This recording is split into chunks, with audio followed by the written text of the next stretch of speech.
എന്നാ മെനകെട്ട യക്ഷിയായത്. സാധാരണ യക്ഷിമാർക്ക് ഇത് പ്രതികാരം ചെയ്യാനായിട്ട് ഒരു ഭീകരമായിട്ടുള്ള പ്രതികാര കഥ ഉണ്ടാവും.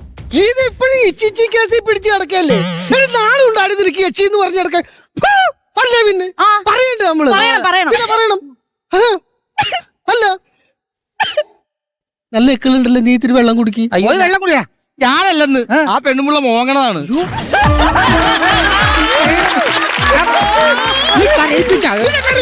പാവം മോളെ, എനിക്ക് എന്തെങ്കിലും പ്രതികാരം കാരണം പറയണ്ടേ? അത് വേണം. മോളെ മോളെ ഒന്ന് സമാധാനം കരയില്ലേട്ടാ. രക്ഷിപ്പെങ്ങളെ അറിയില്ല ചേട്ടൻ ഒരു കാര്യം പറയാൻ മോട്ടെ. ഈ നേരെ ഞങ്ങൾക്ക് ഒരു തെറ്റ് പറ്റി.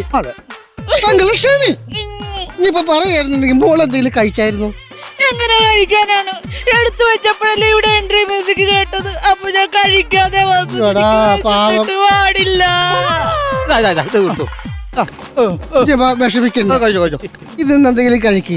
ഈ പനയെന്ന് പറഞ്ഞാൽ 100 പൊക്കമുള്ള സാധനോ, ഇതിനകത്ത് കേറി ഇറങ്ങിയൊക്കെ ചെയ്യണ്ടേ, ആരോഗ്യം വേണം. എന്നാ കഴിക്ക്. ഇത് പിടിച്ചേ. മാമൻ ആനനെ കാണിച്ചു തരാ, കൊരങ്ങനെ കാണിച്ചു തരാ. കണ്ടാ കണ്ടാ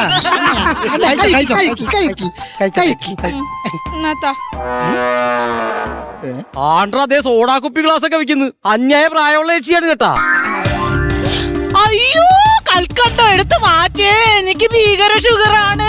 2 നേരം ഇൻസുലിൻ എടുക്കുന്ന യക്ഷിയാണെന്നാ തോന്നുന്നത്. ഒരു കാര്യം ചെയ്യും, കൽക്കണ്ട ഞാൻ സൈഡിൽ വെച്ചോളാം. മോളിത് കഴിക്കും. കഴിക്കും. എന്റെ കുഞ്ഞുപങ്ങൾ കഴിച്ചേ. കൊമ്പിലേറാ പാടി എന്നു നീയേ തന്റെ ചിങ്കാരി. കൊമ്പിലേറാ പാടി എന്നു നീയേട്ടന്റെ ചിങ്കാരി. മഞ്ഞുനീർത്തുള്ളി പോൽ നിന്നോമൽ കുഞ്ഞു കൺപീ. ഇപ്പൊ സന്തോഷമായല്ലോ. അയ്യോ സന്തോഷായെന്ന്. എന്നെ ആദ്യമായിട്ട് ഇങ്ങനെ ഒരു ഫാമിലി വിളിച്ചൊരു ട്രീറ്റ് തരണം. അപ്പൊ ആ തെറ്റിദ്ധാരണയൊക്കെ മാറിയില്ലേ? ഇനിയിപ്പൊ മാമൻ പറയുന്ന കാര്യങ്ങളൊക്കെ കേൾക്കൂലേ? അങ്ങനെയാണെങ്കിൽ മാമൻ മോളെ ഒരു കുടത്തിൽ ആവാഹിച്ചു കൊണ്ട് പുഴയിലൊഴുക്കും. അങ്ങനെ ഒഴുകി ഒഴുകി കടലിൽ ചെല്ലുമ്പോ മോക്ക് മോക്ഷം കിട്ടും. പിന്നെ അവിടെ നിരത്തി വെച്ചിട്ടുണ്ടാവും. എന്റെ പേര് പറഞ്ഞാൽ മതി, വലുത് നോക്കി അവരെടുത്തു തരും. റെഡി? അപ്പൊ റെഡിയാണല്ലോ.